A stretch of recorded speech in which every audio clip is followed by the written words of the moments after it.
Welcome, everyone.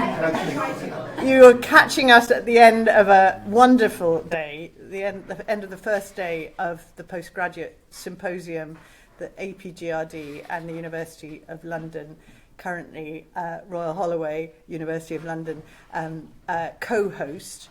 We're at the end of the first day in Oxford. We've had a fantastic set of papers, and at this part of the day, traditionally, we welcome our guest lecturer, and we allow, and indeed in the room, we've got people who have not been part of the symposium. People beyond the symposium are able to hear a distinguished speaker of the choice of a committee, and unanimously this year, the choice was our speaker, Estel Baudou, who has joined us, I can now say, not from Oxford, where they were for many years, and happily spends still some time in Oxford, but is now a lecturer in theatre studies at Lincoln, which we're enormously proud of. And I'm going to just give a very brief biography of Estel, for those of you who maybe don't know their work. Some of us, and me, I have known of Estel for a number of years.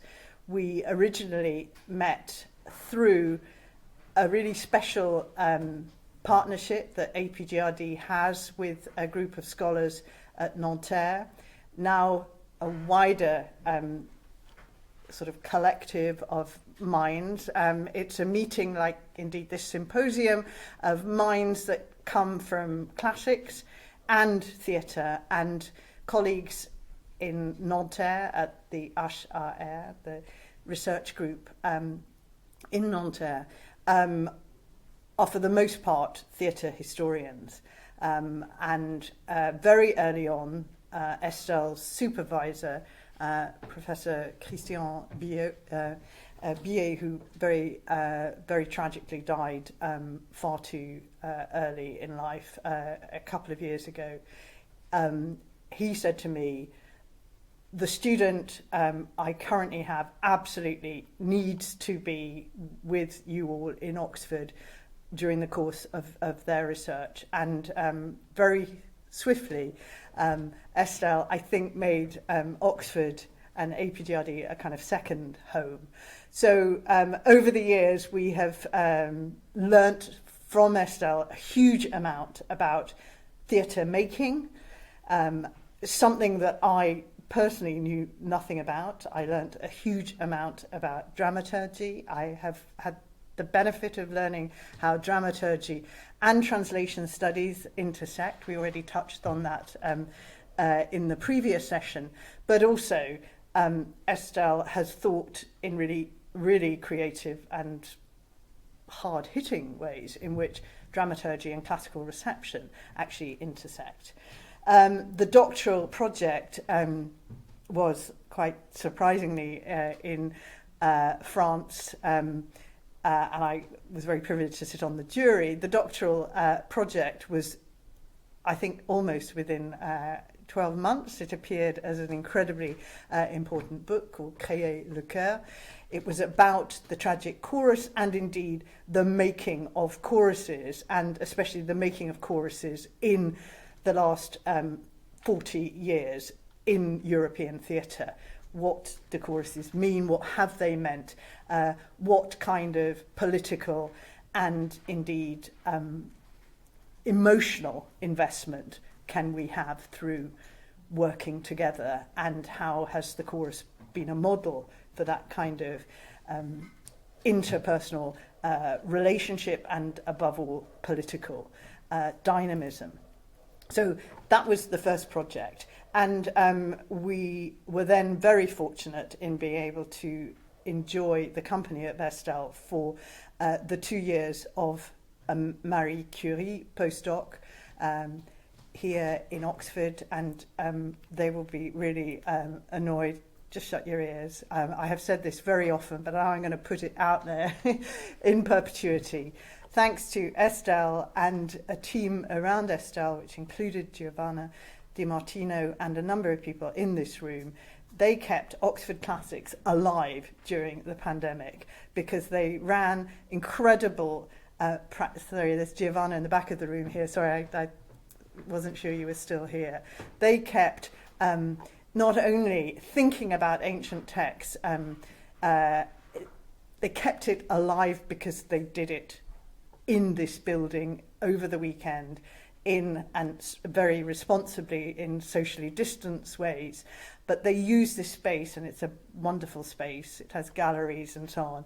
They used it to make, not only read text, but also engage bodily with text. And they brought so many people who I think had never done any performance before into this building, and created a remarkable community. And beyond the pandemic, intellectual projects that were generated by Estel have been kind of legion. Again, not only does Estel, until recently anyway, commute regularly back to Paris because they are teaching in a major repertoire, teaching young actors in France and making their own work with their own theatre company. They also are thinking very seriously about what exactly do ruins mean, and particularly Greco-Roman ruins, begin to signify on screen and in the theatre in the post-war world. And this came out of a much wider project that was thinking about violence, war, trauma, and memory in post-war theatre. And there's a forthcoming book, I believe, out of this project, which is very exciting. And today we're going to hear about creative precarities, performing ruins on contemporary stages. So please give Estel a huge welcome, because it is wonderful you're here with us.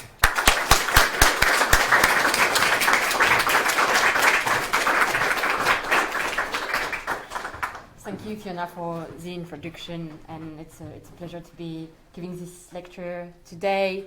And I really enjoyed listening to your paper, so thank you for sharing that. So this presentation, as Fiona just mentioned, is actually based on ideas I'm currently developing for a book project that I'm co-editing with my colleague Anne-Violaine Hoek, who is a specialist in cinema.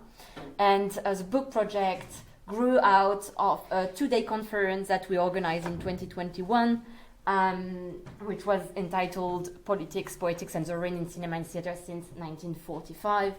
I'm giving you this context because some things I'm going to say today are completely inspired by Anne-Violaine's work. We are currently writing the introduction to the book, so I'm really grateful for Anne-Violaine ideas and concepts, and I just want to mention her before I start, because some of the things I'm going to say come from our own research. Okay, so let's start by saying that there have been a huge amount of exhibitions, books, papers focused on ruins since the beginning of the 21st century. Many scholars are comparing the 21st century with the 18th century, questioning the renewal of the ruin gazing, ruin and lust. And we are indeed right now in an uncertain time, and we are surrounded by images of wreckage, consequences of wars, terrorist attacks, climate change, technological developments, technological accidents. And this new age of ruin gazing is actually looking at some sort of rubble, some sort of waste, wreckage, which fall under the responsibility of humanity and is then directly related to an awareness of the Anthropocene. With this experience of ruins, this modern experience of ruins, comes a sense of precarity. These ruins are instant ruins. They are results of bombings, crashes, explosions, tsunamis, fires. They are kind of immediate ruins, instant ruins. but also they are also consequences of the constructions and the objects that have been built to be quickly replaced since the middle of the 20th century. And these instant ruins are themselves kind of precarious, because they will be soon cleared away, replaced, or if we can't make them disappear, like radioactive waste, for example, they will be buried or hidden far away. They are kind of fast ruins, if you want. And we can even consume them as a quick consensual commemoration, and I'm thinking about the World Trade Center Memorial, for example. So that's why, in response to that, there is a fascination for modern ruins that last. And usually, it's ruins from the end of the 19th century, the beginning of the 20th century, like industrial ruins, industrial sites. And a sign of this is actually the development since the 1980s of urban exploration, urbex. However, this idea of fast ruins only applies to some populations or to some part of the world.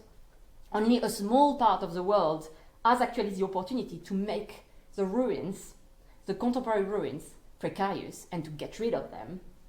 Many people in the world have to live in the instant ruins that they have even watched becoming ruins, or waste that has been sent to them by more privileged part of the world in a neo-colonial context, reminding them constantly of the precarity of the world. And I'm thinking here of the ruins of the Haiti earthquake. I'm thinking about the ruins of Beirut. But closer to here, I'm also thinking about the ruins of the Grenfell Tower in London. And in this presentation, I'm going to presuppose that these modern ruins are necessarily impacting our perception and our representations of ancient ruins. What I want to explore in this presentation are the different ways in which the sense of precarity attached to modern ruins is performed on contemporary stages with the help of ancient material. And to explore the creative potential of this precarity, I will go to one main case study, which is this one, the trilogy of Immoral Tales by Phia Menard.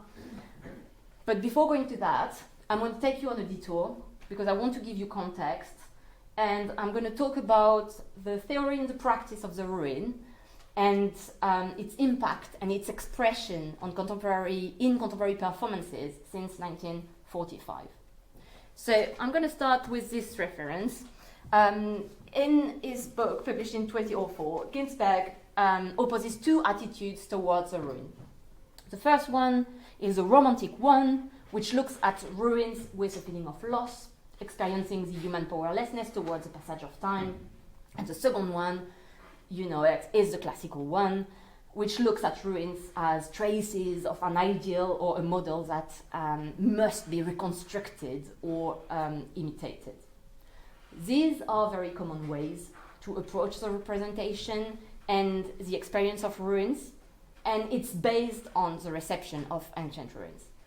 But what I find particularly interesting in Ginsberg's approach is the link he makes between these views and modes of creativity. Because as Ginsberg states, both the classical and the romantic views are looking at what is not there. The romantic one is looking at changes, process of destruction, when the classical one is actually looking at or looking for an ideal that never existed. So these views are involving imagination, they are involving some creativity. And this is how he summarizes it. Creativity, romantically conceived, is the force of becoming, hence of destruction. Classically conceived, creativity is the forming of the ideal, hence of the indestructible. These views might seem antithetical, put like that, but they actually both relate to the same sense of nostalgia because they are entangled with the idea of the canon. These views have impacted and are still impacting creative works using classical materials. And what I'm aiming to identify now in this presentation are the creative modes related to the contemporary experience of ruin as rubble, which, as I said in my introduction, comes with a sense of precarity. And how this change in the experience of the ruin that actually started with the Second World War has impacted the performance of classics on contemporary stages. So let's start with that. World War II left the world with a huge amount of ruins to deal with, buildings, but also human bodies themselves, and the shock, the great shock that humanity was responsible for it all. Looking at ruin after the Second World War is looking at debris, looking at wreckage, and not with some kind of nostalgia anymore, but in a state of shock, with petrification, as described by Walter Benjamin in Thesis on the Philosophy of History when he comments Paul Klee's watercolor. This is how one pictures the angel of history, his face is turned towards the past, where we perceive a chain of events. He sees one single catastrophe, which keeps piling wreckage upon wreckage and hurls it in front of his feet. Scholars have actually analyzed World War II as a shift in the theory of ruins, and I'm thinking of André Habib's work on ruins in cinema. André Habib has this idea that there is a shift from an aesthetics of the ruin to rebel pedagogy, but there is also a very interesting point in Olson and Petrozotti's book, Ruin Memories. There is this idea that the practice and the theory of archaeology has been reshaped by World War II and the experience of ruins during and after World War II. So it's very visible that since the post-war period, so starting with the Second World War, artists, and particularly theatre makers, have engaged with classics as raw material. They are interested in the ruin and fragmentary nature of classics, and at the same time, they are contributing to its ruination as a canon. This interest, this sudden interest for the materiality of classics and for the process of ruination itself has to do with, first, the contradiction between the classical and the romantic views of ruins and the experience of ruin as rubble during and after World War II. A paradox which leads to question any idea of wholeness, any idea of progress. The second element is that after the Second World War, there is a necessity, an absolute necessity to question and respond to the dangerous immaterialism of the totalitarian ideologies that have used and misused classics during the first half of the 20th century. And the third reason is that within theatre practices themselves, it is the moment of the so-called performative turn. So performing artists, and particularly theatre directors, are claiming their supremacy, their authorship, and it gives them authority on the text, and notably on canonical text. Performances at that point, in the 60s, in the 70s, are more and more including processes of collage, montage, deconstruction, demolition, ruination. And because of the paradox of the classics being both a ruin and a canon, classical materials are particularly of interest in this area for theatre makers. The most striking example, I think, really illustrating these three elements, so this kind of the paradox between classical and romantic aesthetics and the experience of ruin as rubble, the necessity to question and respond to totalitarian ideologies, and performative turn. I think the most striking example is German theatre from the 60s onwards. German theatre makers of the time are engaging with a ruined approach of classical material. I'm just going to focus on one example here. This one, it's a version of The Bacchae by Klaus Michael Gruber. That was performed for the first time in 1974 at the Schaubühne in Berlin. And it's an accumulation of mysterious images and references that are not meant to be understood or analyzed in a unique or right way. I'm really interested in what Erika Fischer-Lichte says about it, because she talks about this performance in terms of sparagmos and this dismembering sacrifice. And Erika Fischer-Lichter sees this performance as a ruination of all the preconceived ideas about classics, about German culture, and beyond about humanity. But this ruination of the classic is also very visible in what we call today, with Hans-Thies Lehmann, post-dramatic theater. And as the epitome of post-dramatic theater is actually a German playwright, it's Heiner Müller. And Heiner Müller has engaged a lot with classical material. And I just take this title as an example. This Bolcho Media Material Landscape with Argonauts. So it's a text from 1982. And this title is not only long and fragmented, it also has the idea of the ancient character of media being material. So German theater is probably the clearest example of the reception of the classics, of this kind of reception of the classics in performance, ruination being both the topic and the creative process in their work. And it's happening strikingly in Germany because of its history, its geopolitical situation at the time, but also because of the history of German theater. This aesthetics of ruination is not only developed far beyond the immediate post-war period, Heiner Müller, 1982, but also out of Germany, as you can imagine. I'm just going to give you a couple of examples. The first one being the work by Luca Ronconi, who's an Italian theater director, but he was working in Austria at that point. And in his version of the Oresteia and the Bacchae, you have a very similar approach to Greek tragedy. His work deconstructs the wholeness of the texts inherited from ancient Greece, as well as history of traditions and reception associated to them. But another example is Matthias Langhoff's work. Matthias Langhoff mainly worked in Switzerland, and his approach is very political, very subversive, politically subversive. But I also like this French example, Georges Lavaudant Oresteia, which is like more playful and probably less directly subversive, but still looking for an alternative way to think about culture in a major national institution. And I want to just spend a little bit more time on this example. So it's Romeo Castellucci's version of the Oresteia, which was first performed in 1995 in Italy.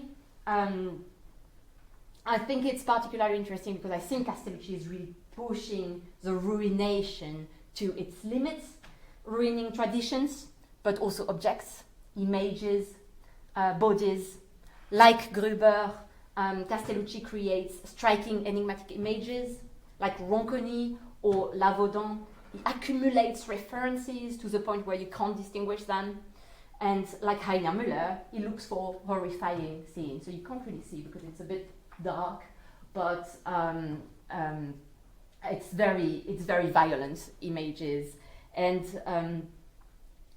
his poetics has been described by several scholars as infernal, and leaving spectators as ruined as the stage. So by performing ruins and the process of ruination, these productions are actually representing the precarity of the postmodern world. And they are repeating on stage the shock of this realization, the shock of realizing that the world is so precarious and that humanity is responsible for it. It's like trauma repeating itself. And all these performances deal with forms of violence, describing a dystopian and apocalyptic world.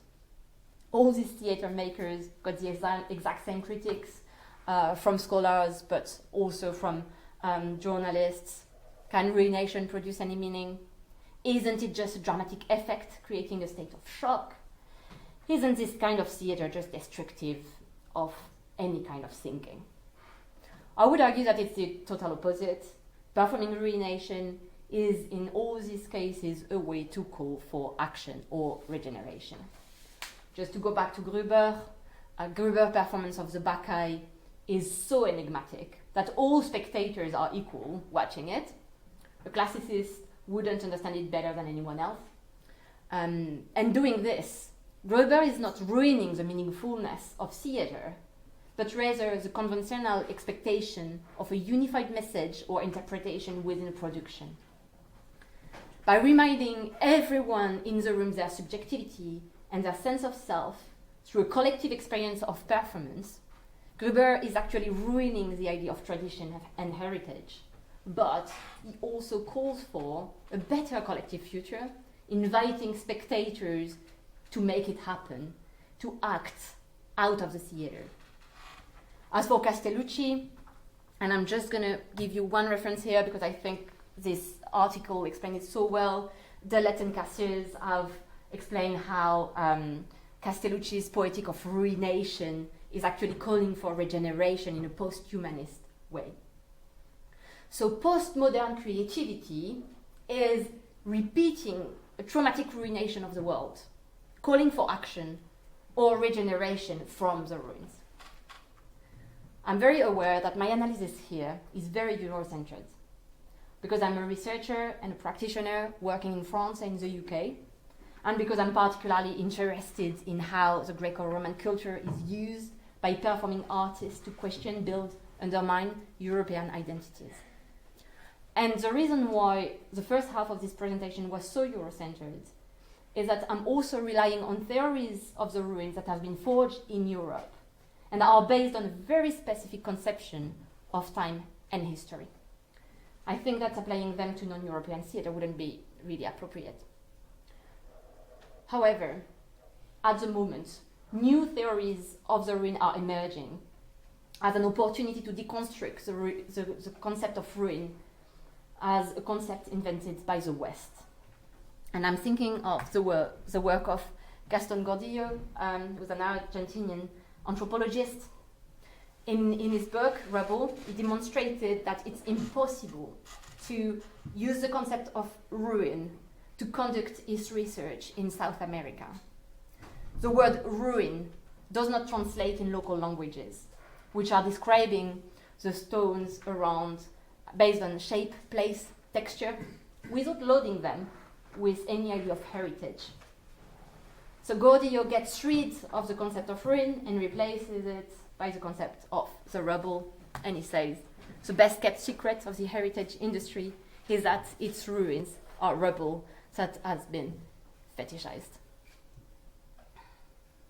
So Gordillo's work investigates the impact of rubble coming from colonization, agribusiness, and the Anthropocene on the populations that are exposed to it. This change of paradigm goes with the experience of contemporary ruin as instant ruin that I was describing in my introduction. While a small part of the world can make them fast ruin and get rid of them and just forget about the precarity we are living in, the rest of the world has to live within these instant ruins and face a sense of precarity on a daily basis. I think 9/11 appears to be a milestone to understand this shift in the theory and the representation of the ruin, because the event itself generated both fast ruins on the site of the World Trade Center and an accumulation of instant ruins, particularly in Afghanistan, Iraq, and Syria since then, ruins that people are still dealing with while we speak. So to go back to contemporary European theatre, it seems to me that this change of paradigm has become visible in performances using ancient materials since the turn of the millennium, probably under the influence of post-colonial studies, but also under the influence of contemporary events, making it more and more difficult to hide and get rid of ruins that are consequences of wars, terrorist attack, but also waste from the capitalist industry. I'm thinking about planned obsolescence or contaminated lands, but also consequences of climate change, fires, tsunamis. So this new paradigm in the representation and the theory of the ruin is dealing with the same feeling of precarity that I was describing earlier, but the focus is not on the trauma of the ruination anymore, but on the necessity to live within these ruins, which is not less traumatic. Based on her conceptualization of modern nostalgia, Svetlana Boym is calling for a critical ruin gaze that would not aestheticize history.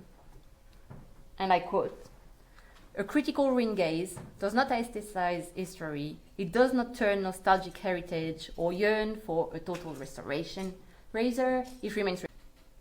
And according to her, from a 21st century perspective, the ruins of modernity point to possible futures that never came to be, but those futures do not necessarily inspire restorative nostalgia. Instead, they make us aware of the precarious of progressive vision as such.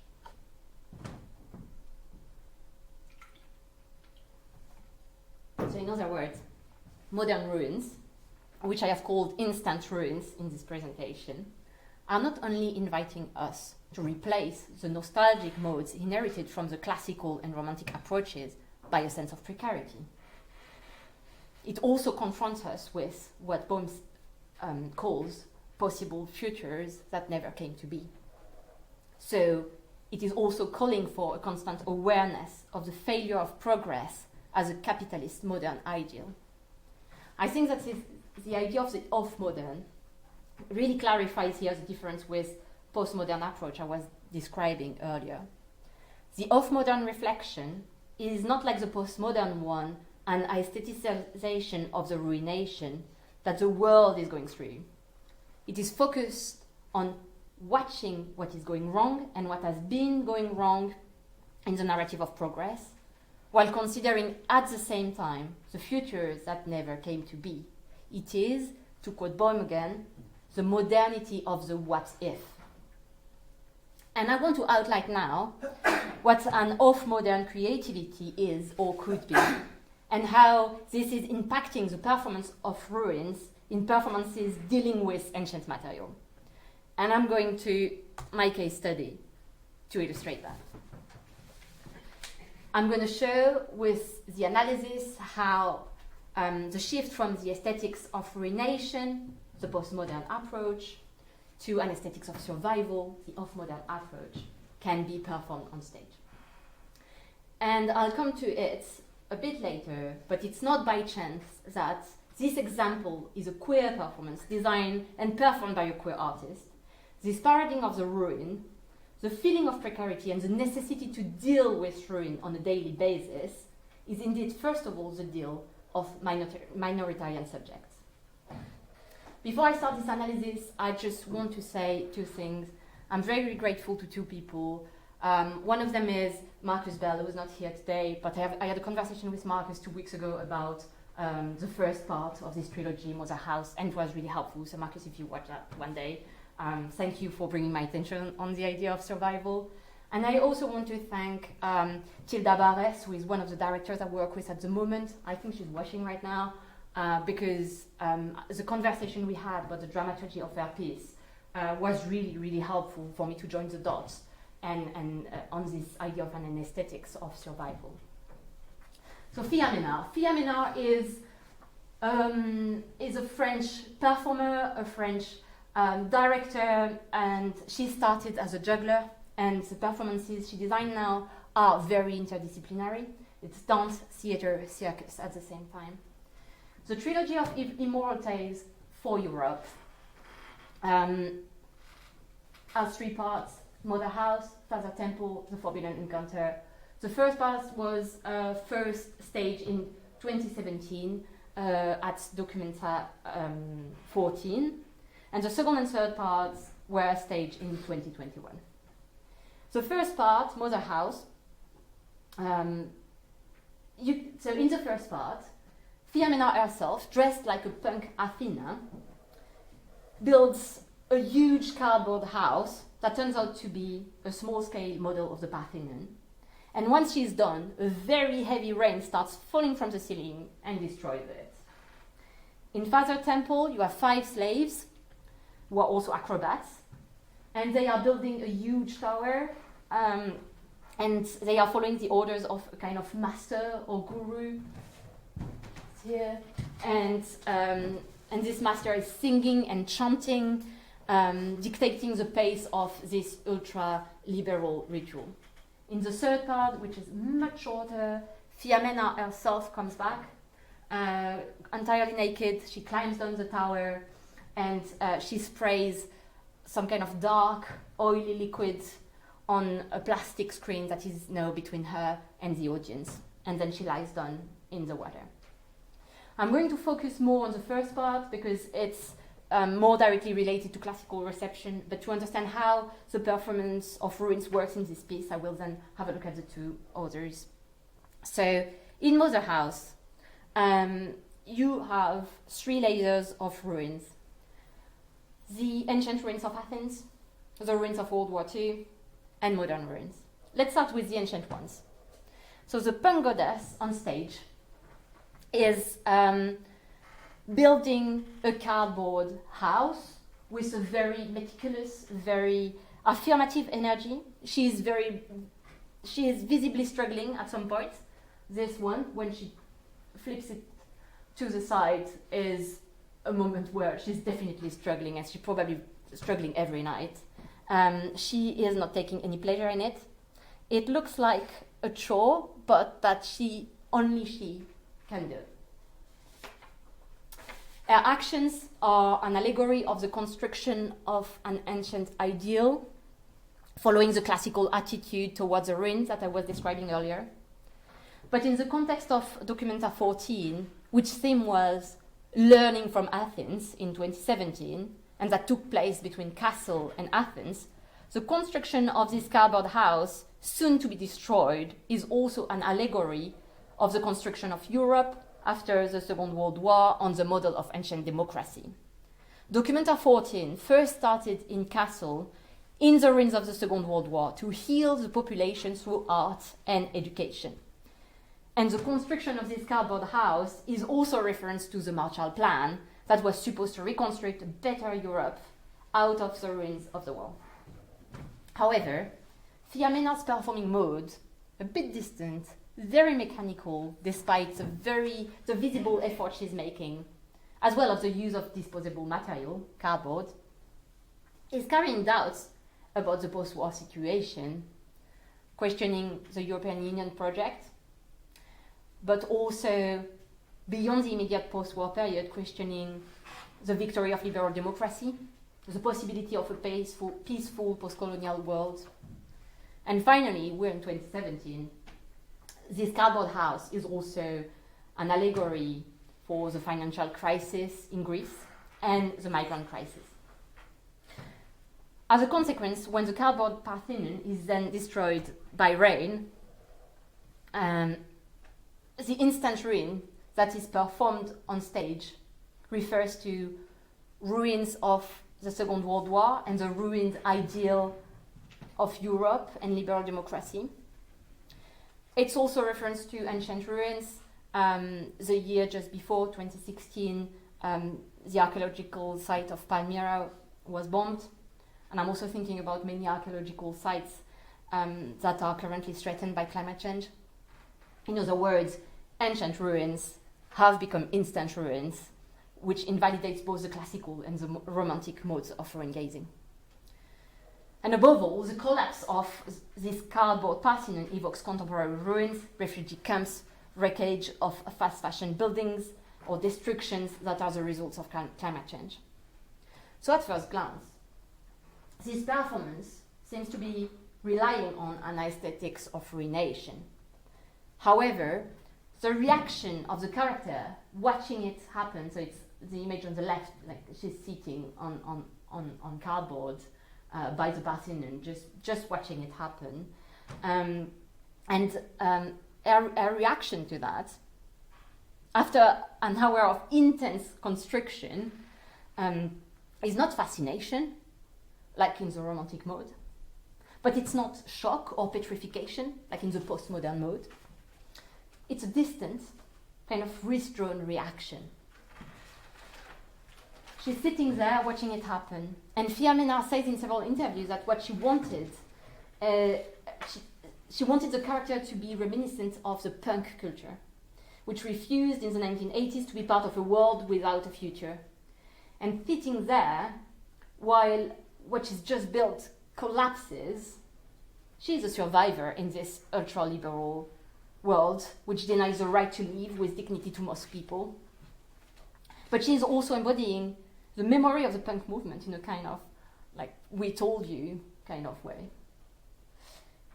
And I think this is the shift between the postmodern mode of ruin gazing, which I described as a repetition of the traumatic ruination of the world by humanity, to what I am calling the off-modern reflection, which is watching the exact same kind of ruination, but intend to learn how to live amongst the ruins.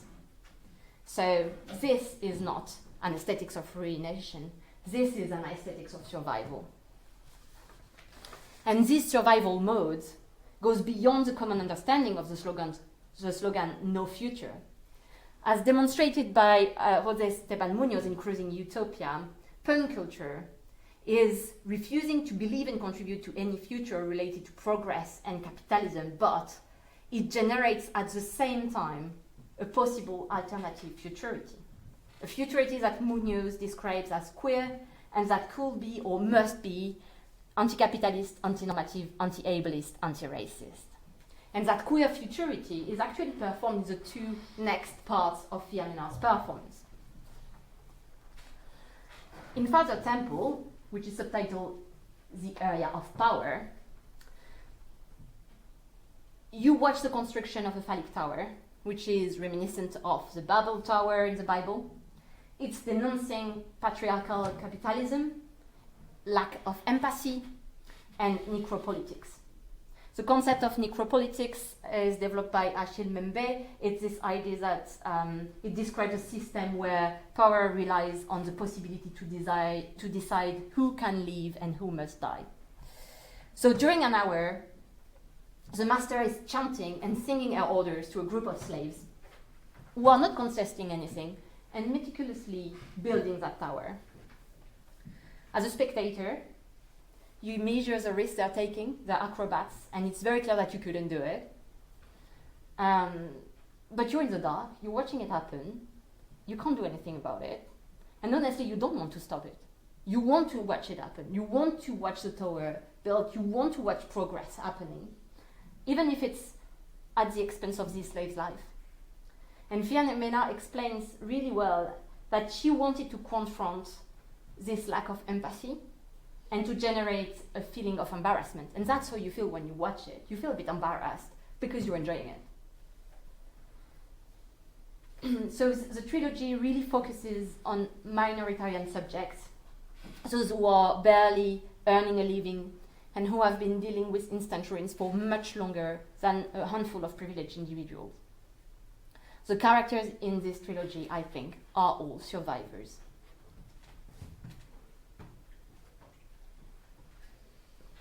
And that becomes even clearer in the third part. There are not many pictures of it because Fiamina is entirely naked in it. So the forbidden encounter is subtitled The Area of the Invisible People. And as I said, in this third part, she climbs on the tower. She is entirely naked, exposing her trans body for the first time to the spectators and to the environment, and stating by this exposition the possibility of otherness and the possibility of anti-normativity.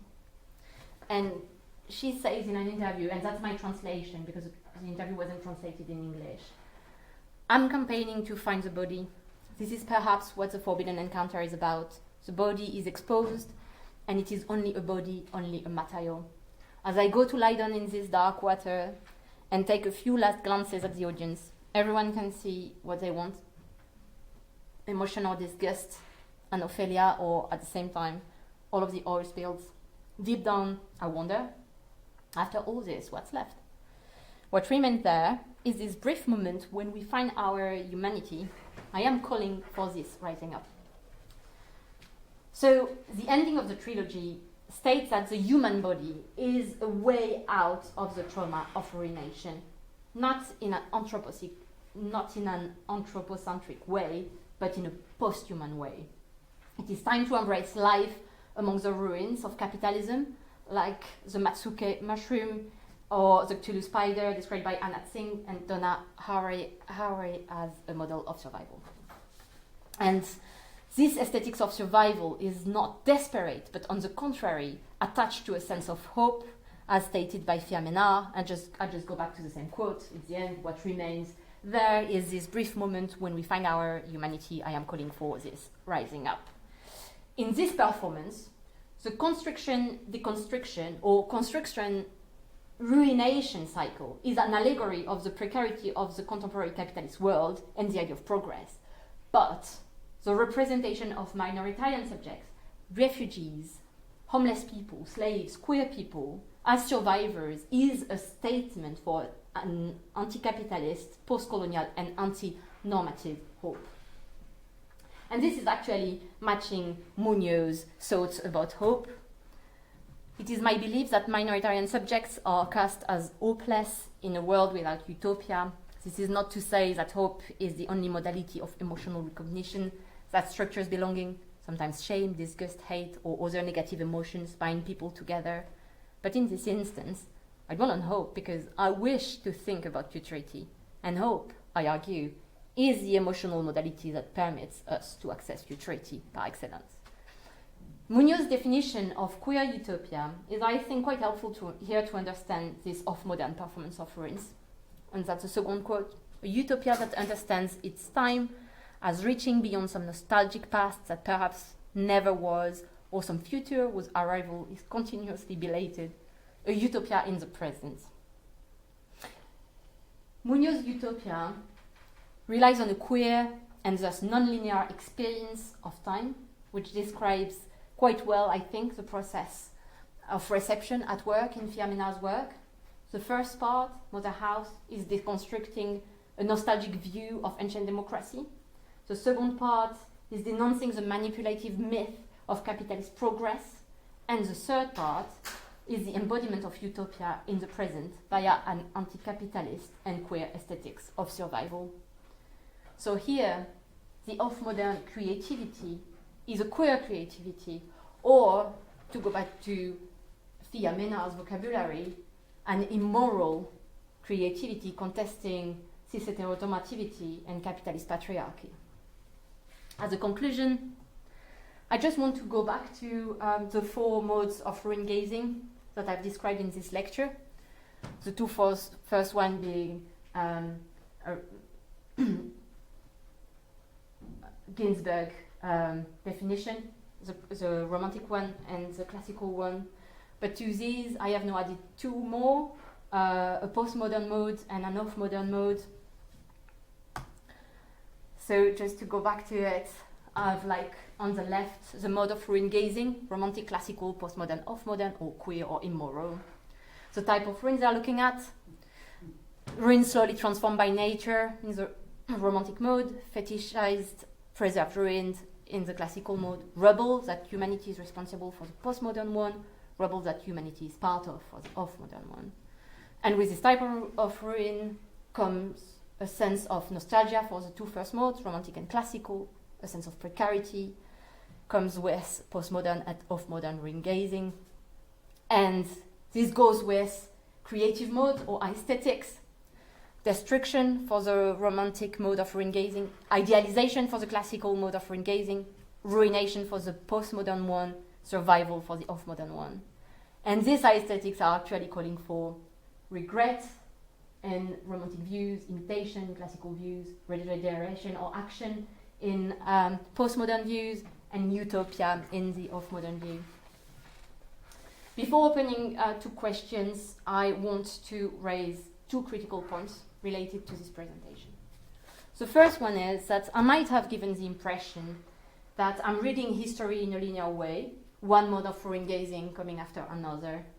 And yes, there is some historicity related to these different modes. I've explained how postmodern creativity might start with the Second World War and how off-modern creativity might start with 9/11. And yes, these attitudes towards the ruin are contextual. However, they don't cancel each other, they don't exclude each other, and they accumulate over time. So at the moment, you can still watch performances on contemporary stages where directors are going for a classical way and idealization. And within the same performance, I think we've seen that with phenomena, you can also navigate several modes of ruin gazing within the same performance. So in other words, when ancient ruins are performed on contemporary stages, these different modes are necessarily combined because they are part of the history of the reception of ancient material in performance. And the second point I want to raise is actually related to my title, the idea of creative precarities. When I think I have demonstrated now how the experience of the precarity of the world we live in impacts our creative modes, and precarity can be a motive and a motivation for theatre makers. But it's quite easy to state that precarity is creative from the lectures theatre in the classics faculty in Oxford. And when I was working on that title back in March, I struggled because I was a bit tempted to go for something like, oh, empowering precarities. And I know how much the concept of empowerment is loaded with patronizing neocolonial ideas, so that's why I went for creativity instead. That doesn't solve the problem, really. And I'm aware that when you are in an extremely precarious situation, when your life is at risk, when you're directly and immediately unsafe and exposed, there is very little chance that you have the time or the energy to be creative. So precarities I'm talking about are not extreme precarities, and Fiamena herself, as a trans person, is a survivor figure, but she's not unsafe in all the aspects of her life. She lives in France, her company is state-funded. So for precarity to be creative, there is a need of some sense of safety. And I want to distinguish here the term of precarity that I'm using as a generative concept from the idea of precariousness, the fact of being in a precarious and unsafe situation that is necessarily destructive. But to finish on a lighter note, I just want to say that the most exciting pieces of work I've experienced as a spectator or a theatre maker have dealt with some kind of precarity. I'm thinking now of the first works of very famous theatre makers, such as Ariane Nouchkine or Thomas Ostermeyer. And the work they did before being part of big institutions are, I think, much more exciting than their latest work. And alongside this, I find undergrad performances that are not institutionalized, not funded, particularly creative and exciting. I'm thinking, for instance, of the performances I've seen in queer raves in the past 2 years. And in my own experience as a theatre maker, the performances I am the most proud of have been rehearsed in random places, very small studios, sometimes the director's flat, or even parks. And I've barely been paid for the work I've done on this production. And I'm also thinking, because Giovanna mentioned it, the workshop we did during pandemic in here, in the Classics Center. But once again, I'm very aware that despite the precarity of the situation, we were safe enough to be creative. Thank you very much.